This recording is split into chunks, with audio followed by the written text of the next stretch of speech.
Corona শনাক্ত মৃত্যু কমেছে, নমুনা পরীক্ষা বাড়লে আসবে আসল চিত্র, বলছে আইইডিসিআর।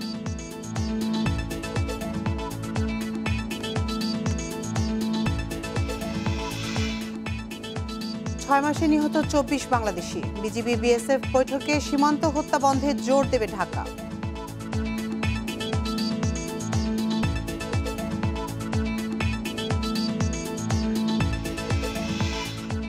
জেকেজির করোনা জালিয়াতি মামলায় সাবরিনা আরিফ সহ ৮ জনের বিরুদ্ধে সাক্ষ্য গ্রহণ আজ।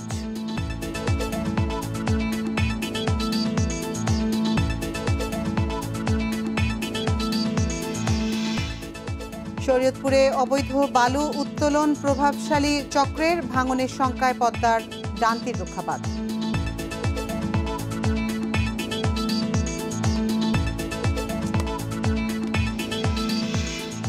এবং ভারতে ২৪ ঘন্টায় রেকর্ড ৮২,০০০ মানুষের করোনা শনাক্ত, মারা গেছেন ১,০০০-এর বেশি।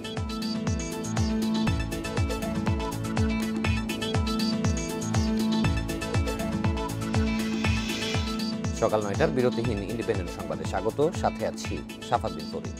আমি আছি আতিফ আঞ্জুমান। শিরোনাম শুনছিলেন, জানিয়ে দেব পুরো খবর। জুন জুলাই মাসের তুলনায় আগস্ট মাসে করোনা শনাক্ত ও মৃত্যু দুটি কিছুটা কমেছে। তবে আইইডিসিআর বলছে প্রতিদিন অন্তত ২০,০০০ নমুনা পরীক্ষা না হলে শনাক্তের আসল চিত্র পাওয়া কঠিন। এদিকে বিশেষজ্ঞরা বলছেন শনাক্তের হার ৫% নিচে নামলে করোনা পরিস্থিতির উন্নতি হয়েছে বলে ধারণা করা হয়। ৮ মার্চ দেশে প্রথম করোনা শনাক্ত হয়।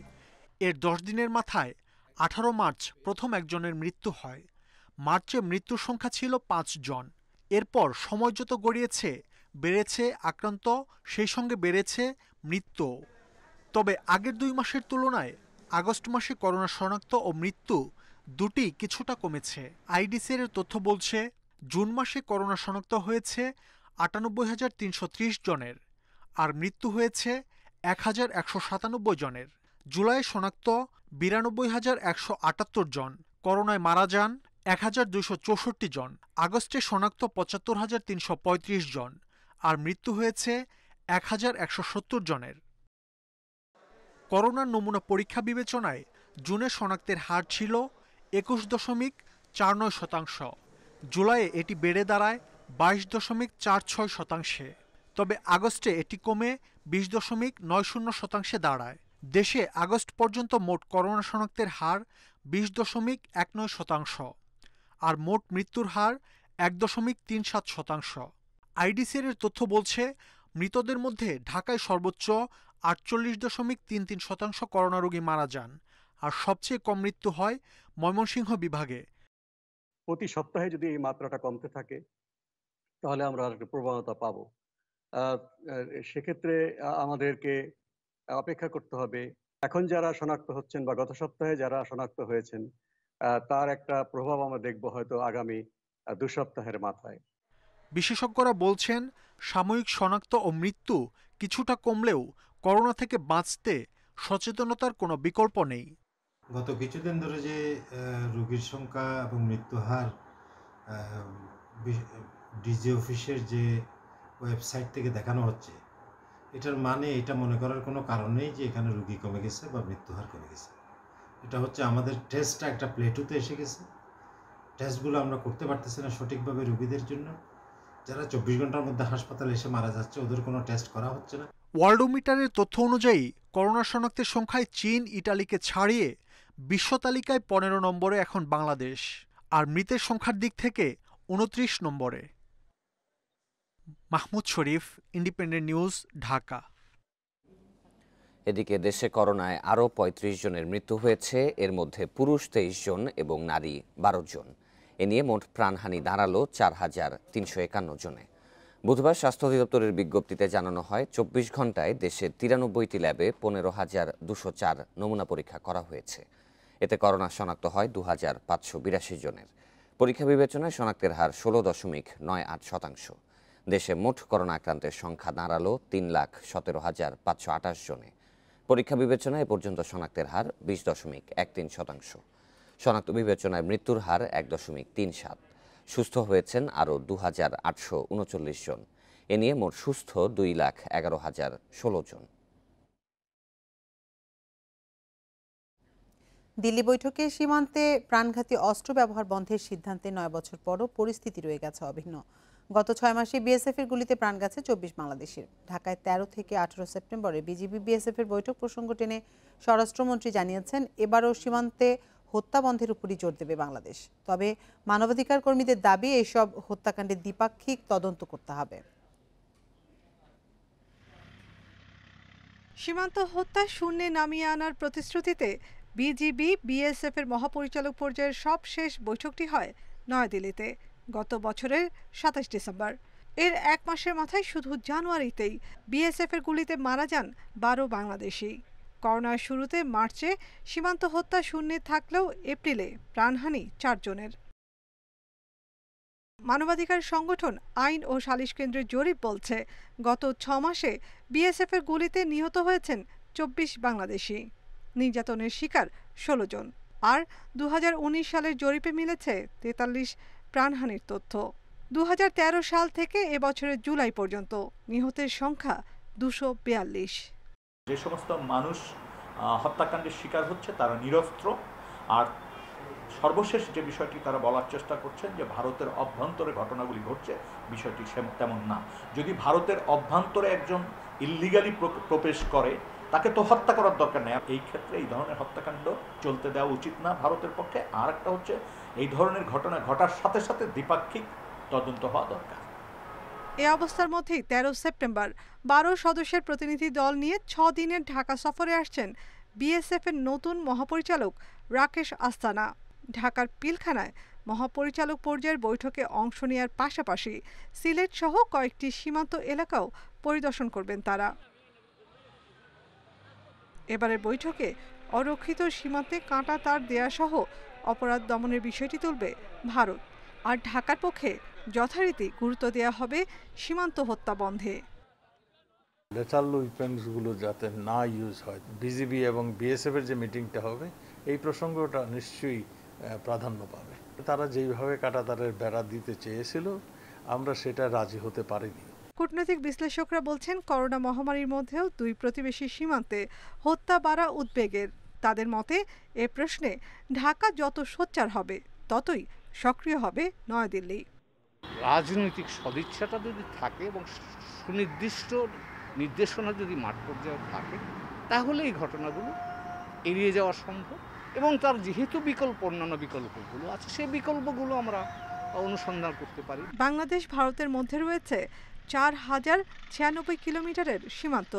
2011 সালে দিল্লি বৈঠকে যৌথভাবে সিদ্ধান্ত হয়, সীমান্তে নিরস্ত্র বেসামরিক নাগরিক হত্যা বন্ধে প্রাণঘাতী নয় এমন অস্ত্র ব্যবহার করা হবে। তবে মাঠ পর্যায়ে এর কোনো বাস্তবায়ন নেই। নাফিজাতুল্লাহ, ইন্ডিপেন্ডেন্ট নিউজ, ঢাকা।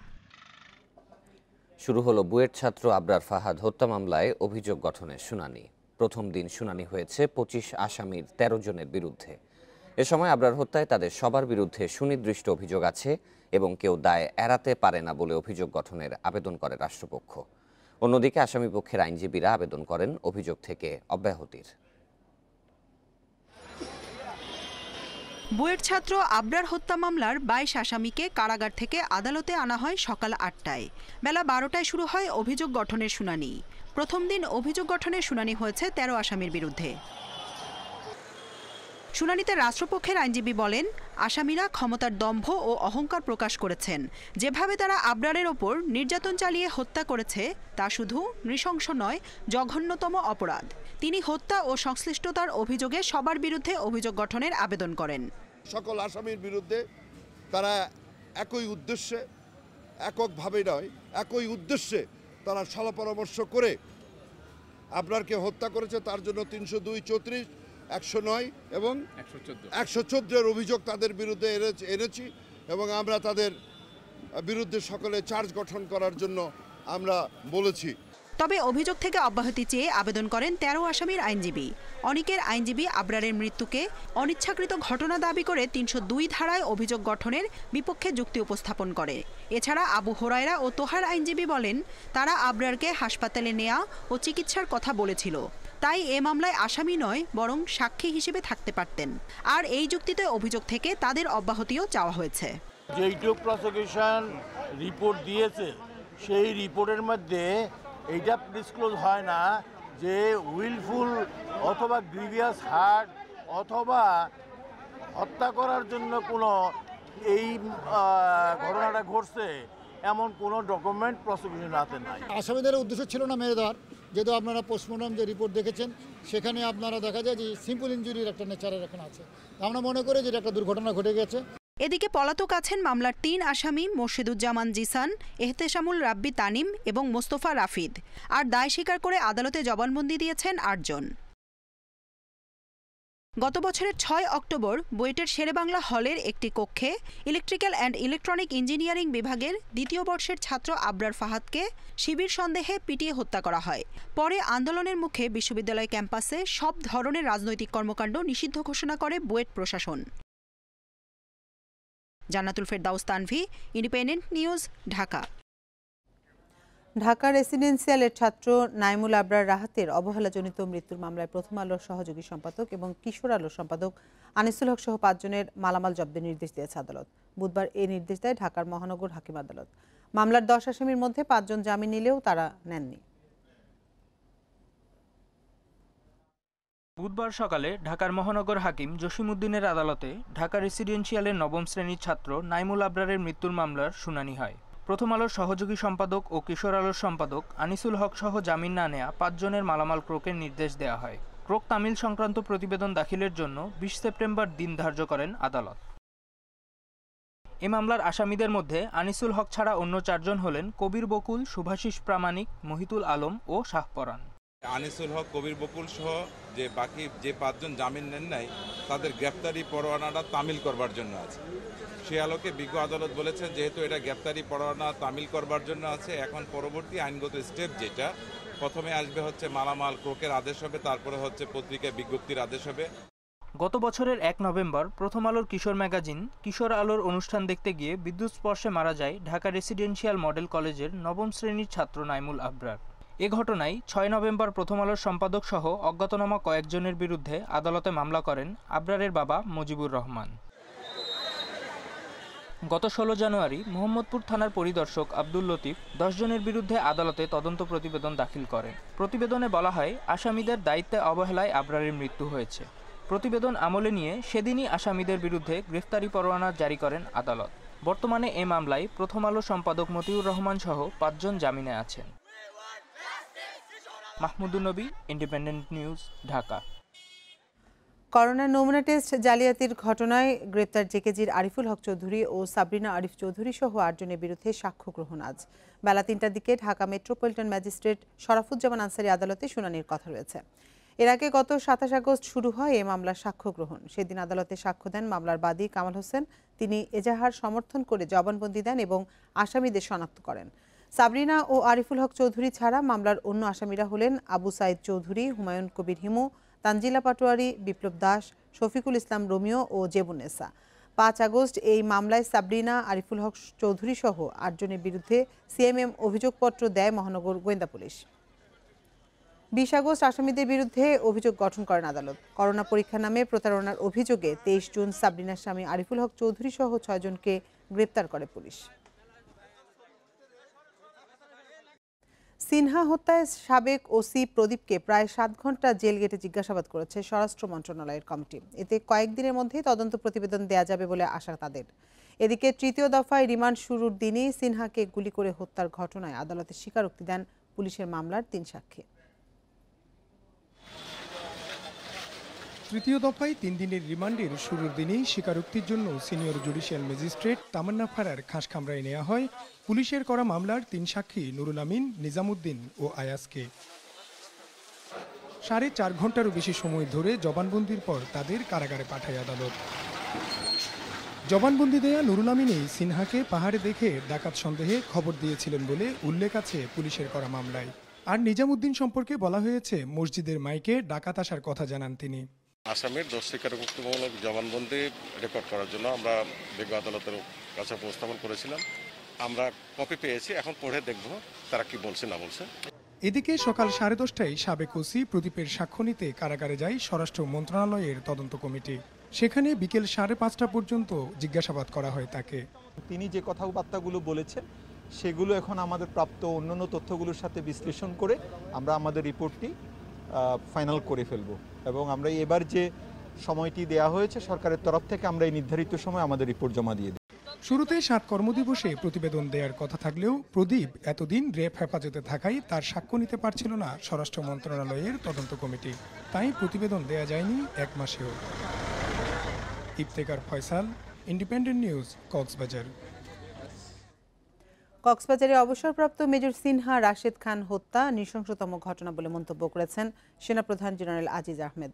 বুধবার চট্টগ্রামে সেনানিবাসে 6টি রেজিমেন্টকে কালার প্রদান অনুষ্ঠানে তিনি এ মন্তব্য করেন। হত্যাকারীদের দৃষ্টান্তমূলক শাস্তির দাবি করে তিনি জানান, এ ঘটনায় সেনাবাহিনীর অভ্যন্তরীণ বিভাগীয় তদন্ত চলছে। বুধবার সকালে সেনাবাহিনীর 6টি রেজিমেন্টের রেজিমেন্ট কালার প্রদান অনুষ্ঠানে যোগ দেন সেনাপ্রধান। কুচকাওয়াজ পরিদর্শন করে রেজিমেন্টগুলোকে সামরিক ঐতিহ্যবাহী আনুষ্ঠানিকতায় পতাকা তুলে দেন তিনি।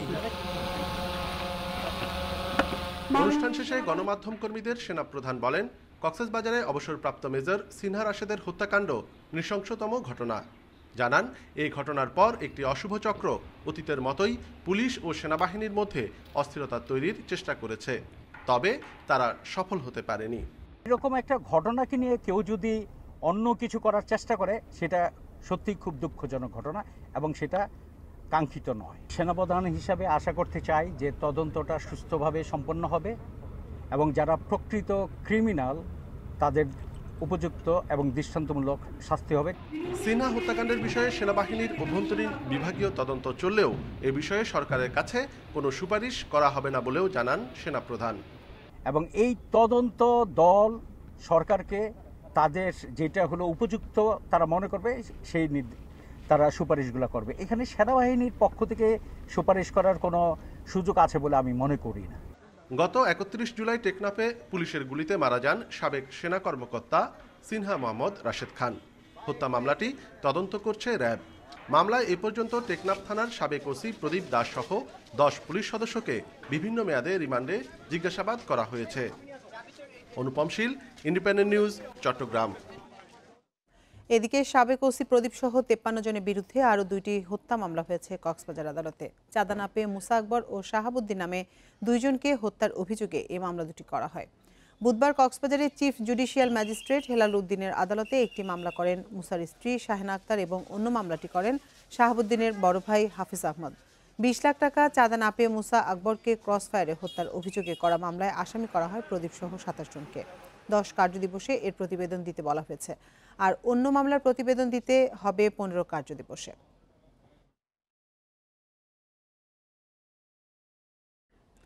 একাদশ শ্রেণীর ভর্তিতে বোর্ড নির্ধারিত ফির বাইরে অতিরিক্ত টাকা নির্ধারণ করছে অনেক কলেজ। এ কারণে ভর্তি বাতিল করতে অনেকে যাচ্ছে শিক্ষা বোর্ডে। এ অবস্থায় বোর্ড বলছে এসব কলেজের বিরুদ্ধে নেওয়া হবে কঠোর ব্যবস্থা। 2020-21 শিক্ষাবর্ষে একাদশ শ্রেণীতে ভর্তির জন্য বাংলা মাধ্যমে সর্বোচ্চ 7,500 এবং ইংরেজি মাধ্যমে সর্বোচ্চ 8,500 টাকা নির্ধারণ করেছে শিক্ষা বোর্ড। এখন চলছে ভর্তি কার্যক্রম। ঢাকা কমার্স কলেজটি 1 বছরের প্যাকেজ নির্ধারণ করেছে 55,100 টাকা। এর মধ্যে 12 মাসের টিউশন ফি 28,800 টাকা, এছাড়া উন্নয়ন ফি 4,780 টাকা, বিদ্যুৎ ফি 3,190 টাকা, অভ্যন্তরীণ পরীক্ষা ফি 2,900 টাকা সহ নানা খাতে ফি দেখানো হয়েছে 26,300 টাকা। অথচ বোর্ডের নির্দেশনা অনুযায়ী টিউশন ফি ছাড়া অন্যান্য ফি বাবদ আদায় করা যাবে সর্বোচ্চ 7,500 টাকা। 1 বছরে ইন্টারমিডিয়েট পড়তে 1 বছরে এত টাকা আমার জানার মতো লাগার কথা না। কলেজ কর্তৃপক্ষ বলছে মানসম্মত শিক্ষা নিশ্চিতের জন্য এই টাকা নেওয়া হয়, এর কম হলে প্রতিষ্ঠান চালানো যাবে না। কলেজের মান, কলেজের একাডেমিক কার্যক্রম মান মাফিক পরিচালনার জন্য যতটুকু প্রয়োজন ঠিক অভিভাবকদের কাছ থেকে বা শিক্ষার্থীর কাছ থেকে ততটুকুনি নেওয়া। কলেজে ভর্তিতে অতিরিক্ত ফি আদায় নিয়ে প্রতি বছরই ভোগান্তিতে পড়েন অভিভাবক এবং শিক্ষার্থীরা। এবারও একই অভিযোগ নিয়ে বোর্ডে এসেছেন তারা।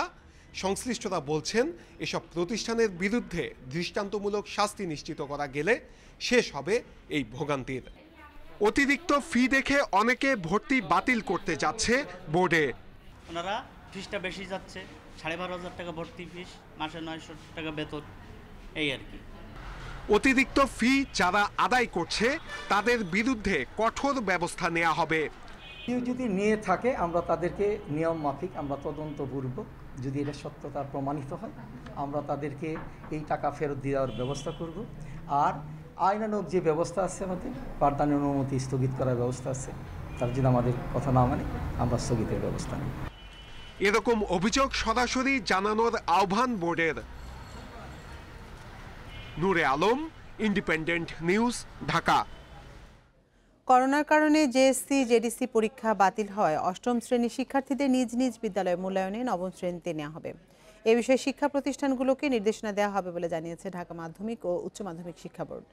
বুধবার শিক্ষা প্রতিষ্ঠানের প্রধানদের একথা জানিয়ে চিঠি দেওয়া হয়েছে। আর এ চিঠি শিক্ষা মন্ত্রণালয়ের নির্দেশে দিয়েছে বোর্ড। তবে এই মূল্যায়ন বার্ষিক পরীক্ষার মাধ্যমে নাকি অন্য কোনো উপায় হবে তা নিশ্চিত করে বলা হয়নি। 27 আগস্ট চলতি বছরে জেএসসি ও জেডিসি পরীক্ষা বাতিলের সিদ্ধান্ত জানায় মন্ত্রণালয়। এর আগে বাতিল হয় এবছরের প্রাথমিক ও ইবতেদায়ী শিক্ষা সমাপনী পরীক্ষা।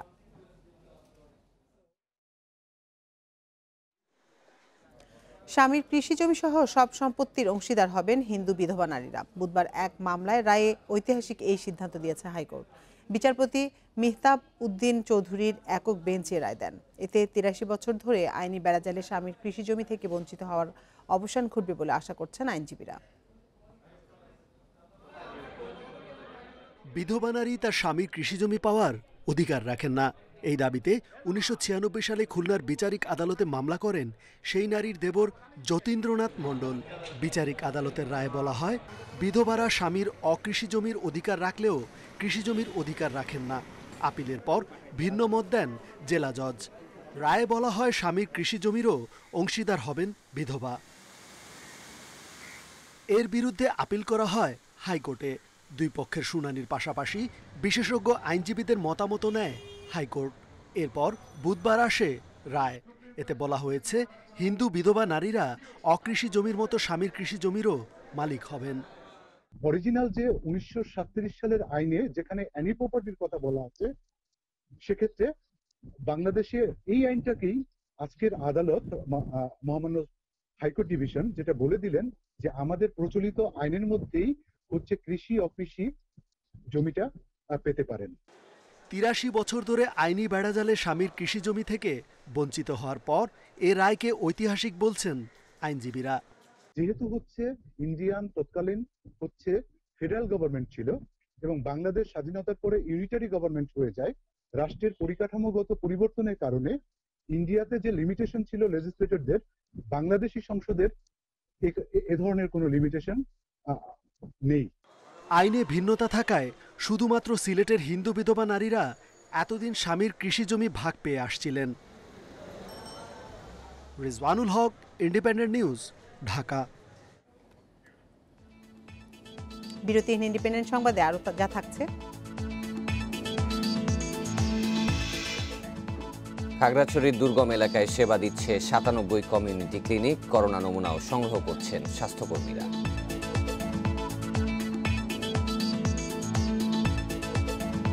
নামি দামি ব্র্যান্ডের মোড়ক নকল করে ভেজাল নিত্যপণ্য তৈরি এবং বিক্রির দায়ে মোহাম্মদপুরে 2 প্রতিষ্ঠানের 9 কর্মীকে 10 লাখ টাকা জরিমানা করেছে র্যাবের ভ্রাম্যমাণ আদালত।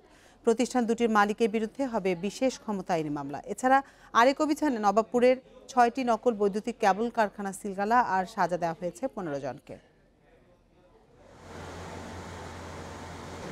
দেশি বিদেশি প্রতিষ্ঠানের নকল বৈদ্যুতিক কেবল তৈরি করে নতুন মোড়কে ব্র্যান্ডের লোগো ব্যবহার করে বাজারজাত করা হচ্ছে।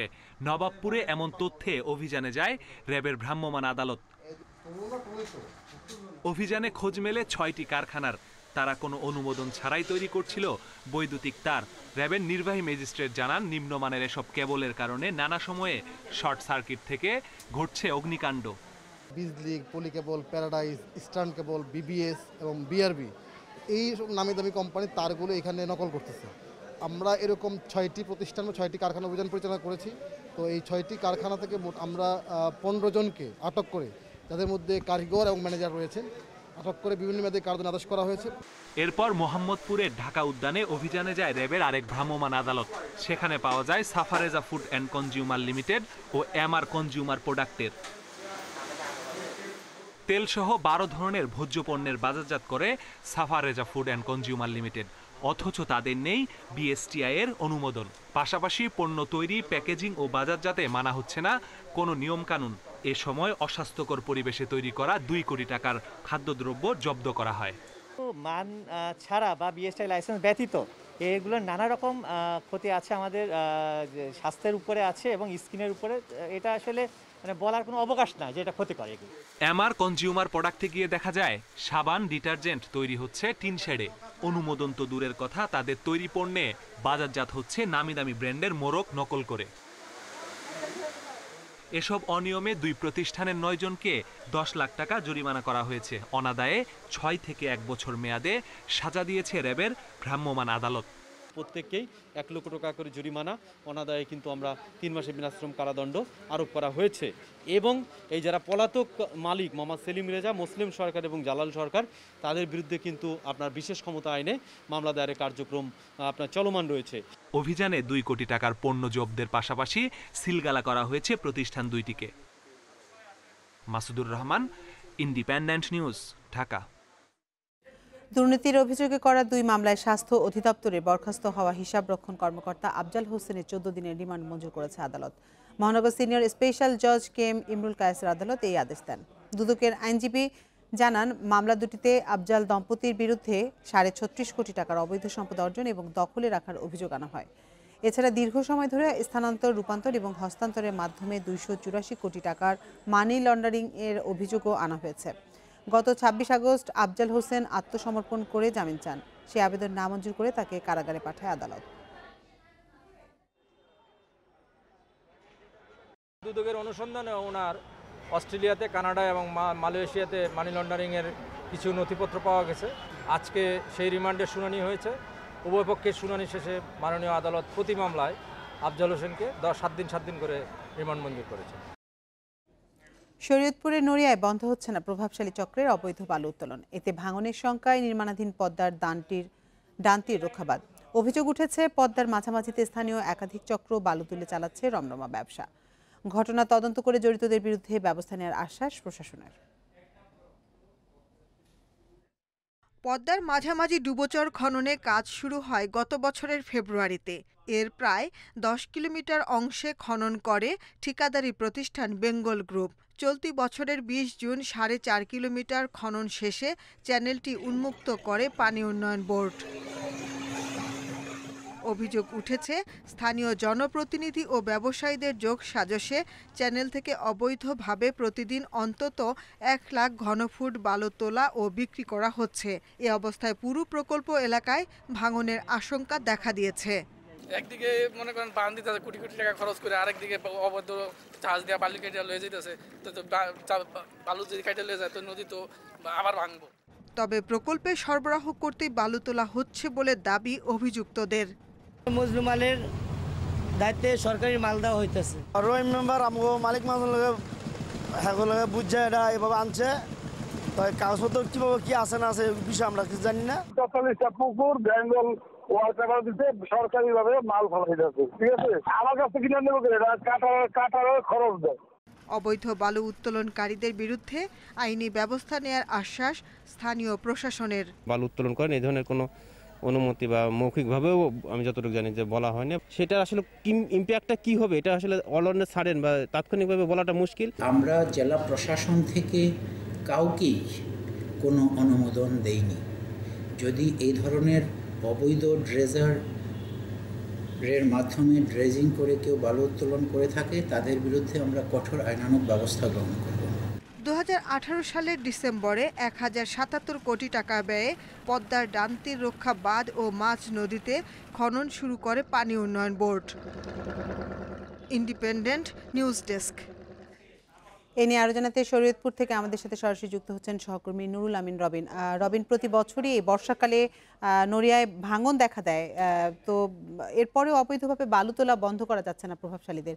এর কারণটা আসলে কি, এ বিষয়ে প্রশাসন কি বলছে?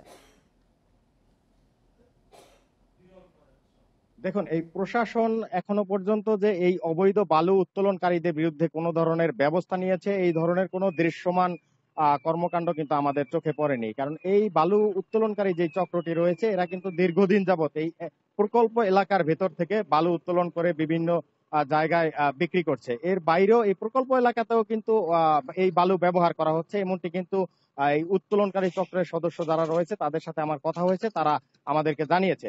আর এই প্রকল্প এলাকা থেকে এই অবৈধ প্রক্রিয়ায় অপরিকল্পিতভাবে বালু উত্তোলনের ফলে এরই মধ্যে কিন্তু এর প্রভাব প্রকল্প এলাকায় পড়তে শুরু করেছে। কারণ আপনি জানেন, অল্প কয়েকদিন আগে কিন্তু সুরেশ্বর রক্ষা বাঁধ, যেই বাঁধটি 2011 সালে নির্মাণ করা হয়েছিল, সেই বাঁধের 83 মিটার অংশ এরই মধ্যে পদ্মা গর্ভে বিলীন হয়েছে। স্থানীয়রা যেটি বলছে যে পদ্মার যেই অংশটুকু এরই মধ্যে খনন করা হয়েছে, আমরা সংবাদে যেমনটি বলছিলাম 4.5 কিলোমিটার অংশ এরই মধ্যে খনন শেষে উন্মুক্ত করা দেওয়া হয়েছে এবং সেই অংশের স্রোত কিন্তু এই মুহূর্তে পদ্মার নদীর মাঝ দিয়ে প্রবাহিত হচ্ছে। তীর ঘেঁষে এখন আর এই অংশে কোনো স্রোত আমরা লক্ষ্য করিনি। তবে যেই অংশটি এখনো পর্যন্ত খনন করা বাকি রয়েছে, সেই অংশে কিন্তু এখনো পদ্মার তীর ঘেঁষে স্রোত বইছে এবং সেই স্রোতের কারণেই কিন্তু এই বাঁধটি ক্ষতিগ্রস্ত হয়েছে।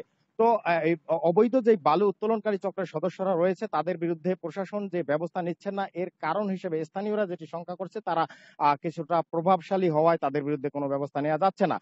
এ ব্যাপারে আমার কথা হয়েছে জেলা প্রশাসক কাজী আবু তাহেরের সাথে। তিনি আমাদেরকে জানিয়েছেন যে অবৈধ প্রক্রিয়ায় পদ্মা নদীর এই প্রকল্প এলাকা থেকে বালু উত্তোলনের কোনো ধরনের অনুমতি তারা দেয়নি। তবে যারাই এই অবৈধ প্রক্রিয়ায় বালু উত্তোলন করেছে তাদের বিরুদ্ধে শীঘ্রই তারা অভিযান পরিচালনা করবে। যদিও উপজেলা প্রশাসনের পক্ষ থেকে বলা হচ্ছে এরই মধ্যে তারা নৌ পুলিশের সমন্বয়ে একদিন অভিযান পরিচালনা করেছে এবং সেখানে কিন্তু সেই অভিযানে কাউকে আটক করা সম্ভব হয়নি। তো স্থানীয়দের দাবি দ্রুত সময়ের মধ্যে এই অবৈধ বালু চক্র উত্তোলনকারী চক্রের সাথে যারা জড়িত তাদের গ্রেফতার করে এই বালু উত্তোলন বন্ধ করার জন্য যেন দ্রুত সময়ের মধ্যে পদক্ষেপ নেওয়া হয়। তো এই ছিল মোটামুটি আমার কাছে অবৈধ বালু উত্তোলন সংক্রান্ত সবশেষ তথ্য। শরীয়তপুর থেকে অবৈধভাবে বালু উত্তোলনের বিষয়ে জানাচ্ছিলেন সহকর্মী নুরুল আমিন রবিন। দীর্ঘ 13 বছরে স্থায়ী বন্যা নিয়ন্ত্রণ বাঁধ না হওয়ায় বছরের বেশিরভাগ সময় পানিতে তলিয়ে থাকে পটুয়াখালীর লালুয়া নিজামপুর ইউনিয়নের 11 গ্রাম। প্রতি বছর বাঁধ নির্মাণে টাকা দেওয়া হলে কাজ না করে লুটপাটের অভিযোগ পানি উন্নয়ন বোর্ডের কর্মকর্তা ও ঠিকাদারদের বিরুদ্ধে। 2007 সালে ঘূর্ণিঝড় সিডরের আঘাতে ভেঙে যায় কলাপাড়ার লালুয়া নিজামপুরের বন্যা নিয়ন্ত্রণ বাঁধ। এরপর থেকেই দুর্ভোগে এই দুই ইউনিয়নের 25,000 মানুষ। কয়েক দফা মেরামত করা হলেও তার টেকসই না হয় প্রতি বছরই ভাঙছে বন্যা নিয়ন্ত্রণ বাঁধ। এতে বছরের প্রায় 6 মাস জোয়ারে পানিবন্দী থাকতে হয় 11 গ্রামের মানুষকে। নদীতে বিলীন হয়েছে শত শত একর ফসলি জমি ও বসতভিটা। ময়পুর থানা সব তলাই যাইবে, ধান ফান তো থাকবেই না, পুকুরে মাছও থাকবে না। এলাকাবাসীর দুর্ভোগ কমাতে পানি উন্নয়ন বোর্ড 2 কোটি টাকা ব্যয়ে 885 মিটার বাঁধ নির্মাণ শেষ করে 2019 সালের জুনে। তবে 1 মাসের মাথায় সেটি ভেঙে যায়। মানহীন কাজ নিয়ে স্থানীয়রা প্রতিবাদ করলেও কোনো ফল হয়নি। বন্যার যে হারা উচিলে দেয়, বন্যা তো হয়ই না এই জায়গায়। বন্যা ছাড়াই তো রাস্তায় বস্তাগুলো সব ধুয়ে দিয়ে নামিয়ে গেছে। আমরা কইছি যে সিমেন্ট বেশি দেন, আমরা বেশি দিতে তোমাকে দরকার কি আমাদের সরাইয়ে সম্পূর্ণ কাজ করে গেছে 2 নম্বরে। যারা এই দুর্নীতির সাথে জড়িত তাদেরকে আইনের আওতায় আনা হোক। তবে পানি উন্নয়ন বোর্ডের এই কর্মকর্তা জানান বাঁধ নির্মাণে অনিয়ম হয়নি। আমফানে ক্ষতি হওয়ার পর আবারও পুনর্নির্মাণ করা হয়েছে। নর্মাল সিজনে কাজটা যদি হইতো এবং এটা যদি ঠিকমতো জমাট বাঁধতো তাইলে আর কোনো সমস্যা হতো না। আমফান এসে কিছু বস্তা ওলটপালট করে ফেলছে, তাও পরবর্তীতে আমরা সেগুলো মেরামত করার ব্যবস্থা করেছি। 2007 সাল থেকে এ পর্যন্ত লালুয়ার নিজামপুরের বন্যা নিয়ন্ত্রণ বাঁধটি 8 বার সংস্কার করা হয়েছে। Independent news desk. এ বিষয়ে আলোচনাতে পটুয়াখালী থেকে আমাদের সাথে যুক্ত হচ্ছেন সহকর্মী মোখলেসুর রহমান। মোখলেসুর, স্থায়ী বন্যা নিয়ন্ত্রণ বাঁধ নির্মাণ করা হচ্ছে না কেন, এ নিয়ে স্থানীয়দের বক্তব্য কি, আর পানি উন্নয়ন বোর্ডই বা কি বলছে এই বিষয়ে? জি, আপনারা জানেন যে পটুয়াখালীর কলাপাড়ার লালুয়ার এবং নিজামপুরের বেড়িবাঁধটি দীর্ঘ 13 বছর পর্যন্ত পরিকল্পিতভাবে বন্যা নিয়ন্ত্রণ বাঁধ নির্মাণ করা হচ্ছে না। এ ব্যাপারে স্থানীয়রা সবসময় অভিযোগ করে সবসময় তারা অভিযোগ করে আসছেন যে পানি উন্নয়ন বোর্ডের সদিচ্ছার অভাবেই এমনটা ঘটতেছে। তো এ অবস্থায় স্থানীয় প্রশাসন বিভিন্ন সময় প্রতিশ্রুতি দিয়ে আসছে, জনপ্রতিনিধিদের তেমন কোনো ভূমিকা এখানে নেই এই বাঁধটি নির্মাণের জন্য। এই বাঁধ না থাকার কারণে এখানকার 25টি গ্রামের হাজার হাজার মানুষ বছরের অধিকাংশ সময় পানির নিচে জোয়ারের সময় থাকে এবং ভাটায় তারা শুকনোয় ওঠে। এরকম একটা অবস্থার মধ্যে দিয়ে চলতেছিল গত 13 বছর পর্যন্ত। যদিও পানি উন্নয়ন বোর্ড সবসময় বরাবরই অস্বীকার করে আসছে যে এখানে কোনো অনিয়ম হয়নি। পানি উন্নয়ন বোর্ড যে বন্যা নিয়ন্ত্রণ বাঁধ যেমনভাবে নির্মাণ করার দরকার বা যে ডিজাইনে করা দরকার, কখনোই তারা সবসময় দেখা গেছে যখন পানি উঠতে শুরু করে তখন কিছু বালু ফেলে পানি নিয়ন্ত্রণের চেষ্টা করা হয় বা বাঁধ নির্মাণের চেষ্টা করা হয়। আসলে তখন ওই ধরনের কোনো বাঁধ বা পানি নিয়ন্ত্রণ কোনো কাজে আসছে না। এবং এ ব্যাপারে মানুষ সবসময় সরকারের সুদৃষ্টি কামনা করে এসছে। আপনাকে আরও একটা তথ্য জানাতে চাই যে এই লালুয়ার পাশেই হইল পটুয়াখালী পায়রা বন্দর। সেই বন্দরের একটা 2 নম্বর টার্মিনালটাও এই লালুয়া এলাকায়। তো লালুয়ার এই বেড়িবাঁধ হুমকির মুখে থাকার কারণে বন্দর নিয়েও নানা হুমকির বিষয় এখানে আছে। তো এই ছিল। আপনাকে ধন্যবাদ। পটুয়াখালী থেকে জানাচ্ছিলেন সহকর্মী মুখলিসুর রহমান। করোনা পরিস্থিতিতে খাগড়াছড়ির দুর্গম এলাকাগুলোতে স্বাস্থ্যসেবার ভরসাস্থল হয়ে উঠেছে কমিউনিটি ক্লিনিকগুলো। 97টি ক্লিনিকে চিকিৎসা সেবার পাশাপাশি বিনামূল্যে দেয়া হচ্ছে ওষুধ। প্রয়োজনে বাড়ি বাড়ি গিয়ে করোনা পরীক্ষার নমুনাও সংগ্রহ করছেন স্বাস্থ্যকর্মীরা। খাগড়াছড়ির প্রত্যন্ত এলাকায় কমিউনিটি ক্লিনিকে সাধারণ চিকিৎসার পাশাপাশি দেয়া হয় মাতৃ ও শিশু স্বাস্থ্য, টিকাদান ও পরিবার পরিকল্পনার পরামর্শ। সাপ্তাহিক ছুটির দিন ছাড়া প্রতিদিনই সেবা মেলায় খুশি দুর্গম এলাকার বাসিন্দারা। ক্লিনিকটা ফাঁসে আছে, সব সময় যদি আমি খারাপ অসুস্থ হই হঠাৎ করে আমি ক্লিনিকে আসতে পারি। এখান থেকে আমরা বিনামূল্যে ওষুধ পাই। এলাকার মধ্যে মানে চিকিৎসা পেয়ে আমরা অনেক খুশি হয়েছি। করোনা পরিস্থিতির মাঝেও চিকিৎসা সেবা দিয়ে যাচ্ছেন ক্লিনিকের স্বাস্থ্যকর্মীরা। প্রয়োজনে বাড়ি বাড়ি গিয়েও সংগ্রহ করছেন নমুনা। কিশোরীদের সেবা দেওয়া হয়, শিশু স্বাস্থ্য যে মানে অপুষ্টি মানে যারা পুষ্টিহীনতায় ভুগছে ওনাদেরকে মানে সেবা দেওয়া হয়। খাগড়াছড়িতে গেলে ওখানে তো বিভিন্ন সমস্যার সম্মুখীন হতে হয় ওনাদেরকে। এখন ওনারা তো দুর্গম এলাকা থেকে আসে, সেজন্য আমরা ওনাদেরকে যথাসাধ্য মতো চেষ্টা করতেছি চিকিৎসা দেওয়ার জন্য। সাধারণ যে রোগগুলো আছে এবং যে ক্রনিক রোগ যেগুলো আছে সেই বিষয়ে মানুষকে পরামর্শ দেয়। তারা যে রোগীদের সেবা দিতে পারবে তারা ওখান থেকে সেবা দেয় এবং যেগুলো রেফার করা প্রয়োজন সেগুলোকে অন্যত্র উপজেলা হাসপাতাল অথবা জেলা হাসপাতালে তারা রেফার করে। জেলা স্বাস্থ্য বিভাগের হিসাবে খাগড়াছড়িতে জনসংখ্যা অনুপাতে 152টি কমিউনিটি ক্লিনিক হওয়ার কথা থাকলেও আছে 97টি। Independent news desk. এ নিয়ে আরো জানাতে এবার খাগড়াছড়ি থেকে আমাদের সাথে যুক্ত হচ্ছেন সহকর্মী সমীর মল্লিক। সমীর, কমিউনিটি ক্লিনিকগুলোতে কি ধরনের সেবা পাচ্ছেন দুর্গম এলাকার লোকজন, এ বিষয়ে তারা কি বলছেন সেবা নিয়ে?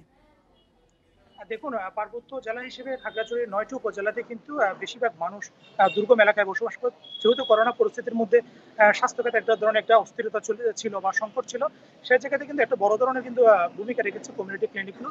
দুর্গম পাহাড়ি এলাকার যে সমস্ত মানুষ আসলে সদর হাসপাতাল বা উপজেলা স্বাস্থ্য কমপ্লেক্সে আসা সম্ভব ছিল তাদের পক্ষে কিন্তু কমিউনিটি ক্লিনিকগুলো কিন্তু সেবা দিয়েছে। এবং আমরা দেখেছি যে সমস্ত দুর্গম এলাকাগুলোতে কমিউনিটি ক্লিনিক আছে সেখানে কিন্তু সাধারণ মানুষ যারা একদম দুর্গম প্রান্তিক অসহায় মানুষ তারা কিন্তু সেবা পেয়েছে। এবং একই সাথে এখানে যারা স্যাকমো ছিল বা অন্যান্য যারা স্বাস্থ্যকর্মী ছিল তারা কিন্তু কিন্তু সেবা দিয়েছে। এবং একই সাথে বিনামূল্যে যে ওষুধ সরবরাহ সেটা কিন্তু পর্যাপ্ত পরিমাণ ছিল।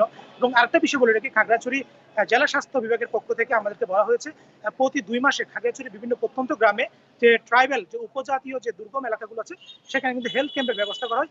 এটা কিন্তু পার্বত্য চট্টগ্রামের দুর্গম এলাকায় একটা বড় ধরনের স্বাস্থ্য সহায়ক হিসেবে কাজ করছে। প্রতি 2 মাস পর সাধারণ গ্রামবাসীকে এই ধরনের চিকিৎসা দেওয়া হয়। এবং এই ধরনের চিকিৎসা দেওয়ার আগে কিন্তু গ্রামে কিন্তু বলে দেওয়া হয় যে আসলে আগামী কালকে বা আগামী পরশুদিন যে তারিখে এই ট্রাইবাল ক্লিনিকের মাধ্যমে যে স্বাস্থ্য সেবা দেওয়া হয় সেটা কিন্তু আগে থেকে দেওয়া হয়।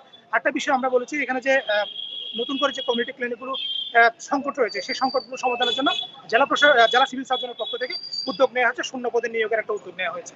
এই ছিল খাগড়াছড়ির সর্বশেষ স্বাস্থ্য সেবা। খাগড়াছড়ি থেকে কমিউনিটি ক্লিনিকে চিকিৎসা সেবার বিষয়ে জানাচ্ছিলেন আমাদের সহকর্মী। করোনা মহামারীর প্রভাবে বিপর্যয় দেখা দিয়েছে আগর আতর শিল্পে। গেল 5 মাস ধরে উৎপাদন বন্ধ মৌলভীবাজারের 3 শতাধিক কারখানায়। ফলে বেকার হয়ে পড়েছেন এই শিল্পে জড়িত প্রায় 30,000 শ্রমিক। উৎপাদন চালু রাখতে সহজ শর্তে ঋণ প্রদান ও রপ্তানি জটিলতা সহজ করার প্রয়োজন বলছেন ব্যবসায়ীরা। মৌলভীবাজারের বড়লেখা উপজেলার সুজানগর গ্রামের 80 ভাগ মানুষ জড়িত সুগন্ধি আগর আতর তৈরিতে। এই জেলার মানুষের উপার্জনের প্রধান খাত আগর আতর শিল্প হলেও করোনা আসার পর থেকে উৎপাদন বন্ধ জেলার 90% কারখানায়। এ খাতের সাথে প্রত্যক্ষ পরোক্ষভাবে জড়িত প্রায় 30,000 শ্রমিক কর্মহীন হয়ে পড়েছেন। একদিকে করোনায় বিশ্ববাজারে চাহিদা কমেছে আগর আতরের, অন্যদিকে দীর্ঘদিনের রপ্তানি সমস্যা নিয়ে বিপাকে এই শিল্প সংশ্লিষ্টরা। ফলে গুদামেই মজুদ আছে হাজার হাজার কেজি আগরের কাঁচামাল। করোনা পরিস্থিতি আওয়ার পর যে অবস্থা আরম্ভ হয়েছে, আমরা তো কোনো রপ্তানি করতে পারি না। ফ্যাক্টরি বন্ধ আছে বিদায় অনেক শ্রমিক আছে দিনমজুর, এরা কাজ করতে পারতেছে না, মাঝনে মাল আনতে পারে না। আর এইরকম মহামারীর কারণে কাজ কাম আমরাও করতাম পারি না। গেল 5 মাসে এই শিল্পে 50 কোটি টাকার বেশি ক্ষতি হয়েছে বলছেন ব্যবসায়ীরা। এই শিল্পকে টিকিয়ে রাখতে সরকারের সহযোগিতা চান তারা। বিদেশে এটার থেকে কোনো অর্ডার এখন পাওয়া যাচ্ছে না, যে অর্ডারগুলো ছিল সবই ক্যান্সেল হয়ে গেছে। এই অবস্থায় আগর ব্যবসায়ীরা আগর শ্রমিকরা সবাই খুব খারাপ অবস্থার মধ্যে দিন কাটাচ্ছে। আগর শিল্প খাতে সহজ শর্তে ব্যাংক ঋণ প্রদান ও প্রণোদনা সহ সরকারি উদ্যোগের কথা জানান জেলা প্রশাসক। আমাদের উপজেলাগুলোতে যে সমস্যাগুলো, এটি জেলা ভিত্তিক আমাদের যে এসএমইর প্রণোদনা বিষয়ক যে কমিটি আছে ক্ষুদ্র ঋণের ক্ষেত্রে, এই সভাতে আলোচিত হয়েছে। সরকারি সহযোগিতা পেলে এই শিল্পে বৈদেশিক মুদ্রা অর্জনের পাশাপাশি গ্রামীণ জনপদের ব্যাপক কর্মসংস্থানের সুযোগ হবে বলছেন সংশ্লিষ্টরা। Independent news desk. ভাদ্রের শুরুতে বৃষ্টি থাকলেও মাঝামাঝিতে এসে শুরু হয়েছে ভ্যাপসা গরম। টানা গরমে অতিষ্ঠ রাজধানীর জনজীবন। বাতাসে আর্দ্রতার পরিমাণ বেশি বলেই এই গরম জানিয়েছে আবহাওয়া অধিদপ্তর। তারা বলেছেন আরও কয়েকদিন পর কিছুটা কমবে তাপমাত্রা। অর্ধেক পার হয়েছে ভাদ্রের, কমেনি ভ্যাপসা গরম। বুধবার ঢাকার তাপমাত্রা ছিল 31 ডিগ্রি সেলসিয়াস আর সর্বোচ্চ তাপমাত্রা রাঙামাটিতে 33 ডিগ্রি সেলসিয়াস। বাতাসের আর্দ্রতা 97% আর এতে অস্বস্তি বেড়েছে জনজীবনে। এখন সেপ্টেম্বর মাস, কিন্তু বৈশাখের একটা গরম পড়ছে। এত গরম, এর জন্য আমাদের বিরক্ত লাগছে। গরমের মাত্রা এত বেশি, সহ্য করার বাইরে, মানুষের খুব অসম্ভব গরম। এটার মাত্রা কবে কমবে আল্লাহ জানে। আবহাওয়াবিদেরা বলছেন বাতাসে জলীয় বাষ্প থাকায় গরমও বেশি লাগছে। এটাতে বাতাসে জলীয় বাষ্পের পরিমাণ অত্যাধিক, তার জন্য গরম অনুভূতিটা হচ্ছে। এটা আগামী 2 দিন পর স্বাভাবিক তাপমাত্রা চলে আসবে। আর দেশের দক্ষিণ অঞ্চলে বরিশাল, খুলনা একটু বৃষ্টিপাত হচ্ছে, কিন্তু সারা বাংলাদেশ আগামী 2 দিন পর সারা বাংলাদেশে বৃষ্টিপাত হবে। এই ভ্যাপসা গরমটা বেশি দিন থাকবে না। এছাড়া মৌসুমি বায়ু কম সক্রিয় থাকায় আগামী 2 দিন বৃষ্টির সম্ভাবনা কম বলছে আবহাওয়া অফিস। ঢাকা সহ দেশের মধ্য ও দক্ষিণাঞ্চলে বৃষ্টি হবে কম, এতে গরম আরও কয়েকদিন থাকবে। Jahanara Parvin, Independent news, Dhaka. ভারতে একদিনে রেকর্ড 82,000 মানুষের করোনা শনাক্ত হয়েছে, মারা গেছে 1026 জন। এদিকে বিশ্বে 24 ঘন্টায় 6,200-র বেশি প্রাণহানি নিয়ে করোনায় মৃত্যু 8,66,000 ছাড়িয়েছে। নতুন 2,82,000 শনাক্ত নিয়ে মোট আক্রান্ত 2,61,00,000-এর বেশি। বুধবার করোনায় সবচেয়ে বেশি মৃত্যু হয়েছে ব্রাজিলে, মারা গেছে 1,218 জন। নতুন 48,000 রোগী নিয়ে দেশটিতে মোট শনাক্ত 40 লাখ ছাড়িয়েছে। যুক্তরাষ্ট্রে 24 ঘন্টায় 1,051 জনের প্রাণ গেছে। নতুন করে 40,000 মানুষের মিলেছে ভাইরাস। সংক্রমণের দ্বিতীয় ধাপের আশঙ্কায় তুরস্ক। দ্বিতীয় ধাপের প্রকোপ ঠেকাতে 14 দিনের কোয়ারেন্টাইনে নজরদারি বাড়ানোর তাগিদ দিয়েছে ইউরোপীয় ইউনিয়ন। সংক্রমণ ঠেকাতে আন্তর্জাতিক ফ্লাইট কমিয়ে আনছে চীন। জরুরি অবস্থার মেয়াদ বাড়িয়েছে অস্ট্রেলিয়ার ভিক্টোরিয়া রাজ্য। কয়েক মাস বন্ধ রাখার পর 1 অক্টোবর সীমান্ত ও আন্তর্জাতিক ফ্লাইট চালু করছে পেরু। করোনায় আক্রান্ত হয়েছেন ইটালির সাবেক প্রধানমন্ত্রী বার্লুসকোনিও। প্রত্যাশিত সময়ের আগে যুক্তরাষ্ট্রের হাতে করোনা ভ্যাকসিন থাকবে বলে আশাবাদী মার্কিন রোগতত্ত্ববিদ অ্যান্টনি ফাউসি। তিনি জানিয়েছেন নেতিবাচক সাড়া পেলে ট্রায়াল প্রক্রিয়ার সমাপ্তি নির্দিষ্ট সময়ের আগেই হতে পারে। এর আগে ভ্যাকসিন প্রস্তুত, উৎপাদন ও সমবন্টনে বিশ্ব স্বাস্থ্য সংস্থার প্রকল্পে না থাকার কথা জানায় ওয়াশিংটন। বিশ্বের প্রায় সব দেশ অঞ্চলেই ছড়িয়েছে করোনা। ধনী গরিব নির্বিশেষে প্রতিষেধক দেওয়া ছাড়া বৈশ্বিক এই মহামারী মোকাবেলা অসম্ভব। সে লক্ষ্যে বিশ্ব স্বাস্থ্য সংস্থার COVID-19 vaccines global access facility Covax প্রকল্প। বিশ্ব স্বাস্থ্য সংস্থার এই উদ্যোগে ইউরোপ পূর্ণ সমর্থন জানালেও তাতে থাকছে না যুক্তরাষ্ট্র। হোয়াইট হাউস মুখপাত্র জানিয়েছেন, করোনা ভ্যাকসিন উদ্ভাবনে এগিয়ে আছে যুক্তরাষ্ট্র। ভ্যাকসিন হাতে পেলে মিত্রদের সরাসরি দেওয়ার ব্যবস্থা নেবে দেশটি। প্রেসিডেন্ট ট্রাম্পের নেতৃত্বে ভ্যাকসিন ও থেরাপি গবেষণা দ্রুতগতিতে এগিয়ে চলছে। করোনা ভাইরাস মোকাবেলায় আন্তর্জাতিক অংশীদারদের পাশে থাকবে যুক্তরাষ্ট্র। দুর্নীতিগ্রস্ত বিশ্ব স্বাস্থ্য সংস্থা ও চীন প্রভাবিত বহুপক্ষীয় সংস্থায় ভ্যাকসিন সরবরাহ আটকে থাকবে না। যুক্তরাষ্ট্রে এখন অক্সফোর্ড, মডার্না ও ফাইজার বায়োএনটেকের ভ্যাকসিনের ক্লিনিক্যাল ট্রায়াল চলছে। প্রত্যাশিত সময়ের আগেই কার্যকর ও নিরাপদ ভ্যাকসিন হাতে পাওয়া নিয়ে আশাবাদী national institute of allergy and infectious diseases পরিচালক। ক্লিনিক্যাল ট্রায়াল পর্যবেক্ষণকারী স্বাধীন বিশেষজ্ঞদের কমিটি যদি বলে যে ফল ভালো, তখন আমরা টিকাকে নিরাপদ ও কার্যকর বলে মনে করতে পারি। সেক্ষেত্রে গবেষকদের একটি নৈতিক দায়িত্ব আছে, আর তা হলো ট্রায়াল দ্রুত শেষ করা, এরপর দ্রুত টিকা উৎপাদনে জোর দেয়া হবে। বিশ্বের 200-র বেশি প্রতিষ্ঠান ও গবেষণা সংস্থান ভ্যাকসিন উদ্ভাবনে কাজ করছে। প্রথম দেশ হিসেবে করোনার টিকা উদ্ভাবনে সাফল্যের ঘোষণা দিয়েছে রাশিয়া। নিরাপদ ও কার্যকর টিকার উদ্ভাবনের দ্বারপ্রান্তে থাকার দাবি চীনেরও। সারওয়ার জামান, ইন্ডিপেন্ডেন্ট নিউজ। মিয়ানমারের রোহিঙ্গা গণহত্যায় আন্তর্জাতিক বিচারিক আদালতে গাম্বিয়ার করা মামলা যুক্ত হচ্ছে কানাডা ও নেদারল্যান্ডস। গাম্বিয়াকে এই মামলায় আইনি সহযোগিতা দেবে দেশ দুটি। কানাডার পররাষ্ট্রমন্ত্রী ফ্রাঁসোয়া ফিলিপে শ্যাম্পে ও নেদারল্যান্ডসের পররাষ্ট্রমন্ত্রী স্টেফ ব্লক বুধবার যৌথ বিবৃতিতে একথা জানিয়েছেন। এতে গণহত্যা কনভেনশন মেনে চলার সব দেশকে গাম্বিয়াকে সমর্থন দিতে আহ্বান জানানো হয়েছে। রোহিঙ্গা গণহত্যা বিচারে গত বছর আন্তর্জাতিক বিচারিক আদালতে মিয়ানমারের বিরুদ্ধে মামলা করে গাম্বিয়া।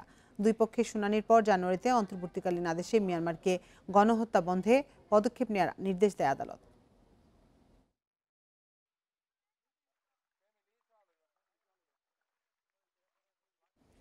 করোনায় 2 মাস পিছিয়ে আবারও শুরু হচ্ছে নেশনস লিগের দ্বিতীয় আসর। আজ লাটভিয়া অ্যান্ডোরা ম্যাচ দিয়ে শুরু হচ্ছে ইউরোপ সেরার লড়াই।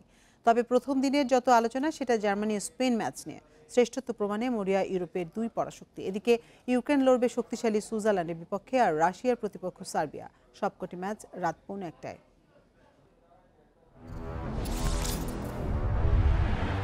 পরিবর্তিত প্রেক্ষাপটে মৌসুম শেষ করেছে ইপিএল, লা লিগা, বুন্দেসলিগা, সেরিয়া। পরিসর সংক্ষিপ্ত করে নিষ্পত্তি হয়েছে চ্যাম্পিয়ন্স লিগের। ইউএফা এবার নেমেছে নেশনস লিগ আয়োজনে। 55টি দেশের অংশগ্রহণে নির্ধারণ হবে ইউরোপিয়ান ফুটবলের শ্রেষ্ঠত্ব। কে যাবে কাকে ছাড়িয়ে? এরই মধ্যে ড্রয়িং বোর্ডে প্রতিপক্ষের দুর্বলতা খুঁজতে ব্যস্ত মাস্টারমাইন্ডরা। শিরোপা ধরে রাখার মিশনে পরিকল্পনায় বদল আনছে বর্তমান চ্যাম্পিয়ন পর্তুগাল। রোনালদো, ব্রুনো ফার্নান্ডেজের সাথে থাকবেন ইংলিশ প্রিমিয়ার লিগে পরীক্ষিত বেশ কয়েকজন ফুটবলার। ক্রোয়েশিয়া আর সুইডেনের 2 ম্যাচেই জয় চায় চ্যাম্পিয়নরা। লিগ পর্বের ম্যাচগুলো অনুষ্ঠিত হবে সেপ্টেম্বর থেকে নভেম্বরের মধ্যে। লিগ পর্বের 4টি গ্রুপে খেলবে 55টি দল, যেখানে প্রথম ভাগে নেদারল্যান্ডস, ইতালি, বসনিয়া এবং পোল্যান্ড। দ্বিতীয় গ্রুপের লড়াইটা হবে হাড্ডাহাড্ডি। ইউরোপের শক্তিশালী দলগুলো অংশ নেবে এই পর্বে, যেখানে ইংল্যান্ড, বেলজিয়াম, ডেনমার্ক, আইসল্যান্ড। মূল লড়াইটা হবে গেল বিশ্বকাপে দাপট দেখানো ইংল্যান্ড এবং বেলজিয়ামের মধ্যে। বর্তমান চ্যাম্পিয়ন পর্তুগাল পড়েছে গ্রুপ অফ ডেতে, যেখানে রয়েছে বিশ্ব চ্যাম্পিয়ন ফ্রান্স, এর সাথে রানার্স আপ ক্রোয়েশিয়া। সুইডেনও প্রতিপক্ষের ভয়ের কারণ হতে পারে। এখানে ভবিষ্যৎবাণীর ঝুঁকি অনেক। সুইজারল্যান্ড, স্পেন, ইউক্রেন, জার্মানি থাকবে শেষ গ্রুপে। খোলা চোখের ফেভারিট জার্মানি আর স্পেন হলেও ইউক্রেনে নজর রাখতে হবে। সুইসরাও সুযোগ নিতে পটু। লিগ পর্বে হোম এবং অ্যাওয়ে পদ্ধতিতে হবে ম্যাচগুলো, যেখানে লিগ পর্বে 162টি ম্যাচ খেলবে দেশগুলো। আগামী বছর সেপ্টেম্বর অক্টোবরে ফাইনাল হওয়ার কথা রয়েছে। এরপর রেলিগেশন পর্বের ম্যাচ হবে 2022 সালে। আসন্ন মৌসুমের বিরতিতে অনুষ্ঠিত হবে সবগুলো match. Mohammad Nazim, independent news. দেশে স্থাপিত হচ্ছে film museum. Bangladesh film archive ভবনে ইতিমধ্যে মিউজিয়াম সাজানোর কাজ শুরু হয়েছে। ঢাকায় চলচ্চিত্রের শুরু থেকে এখন পর্যন্ত দুর্লভ কিংবা ব্যবহৃত পুরনো জিনিসপত্র ফিল্ম মিউজিয়ামে রাখা হচ্ছে। চলচ্চিত্রের ইতিহাস বাঁচিয়ে রাখতে পৃথিবীর বিভিন্ন দেশে ফিল্ম মিউজিয়াম প্রতিষ্ঠিত হয়েছে। বাংলাদেশের চলচ্চিত্রের ইতিহাস সমৃদ্ধ হলেও তা সংরক্ষণের চেষ্টা এই প্রথম। বাংলাদেশ ফিল্ম আর্কাইভ ভবনের 2য় তলায় স্থাপিত হচ্ছে ফিল্ম মিউজিয়াম। এরই মধ্যে মিউজিয়াম সাজানোর কাজ শুরু হয়েছে পুরোদমে।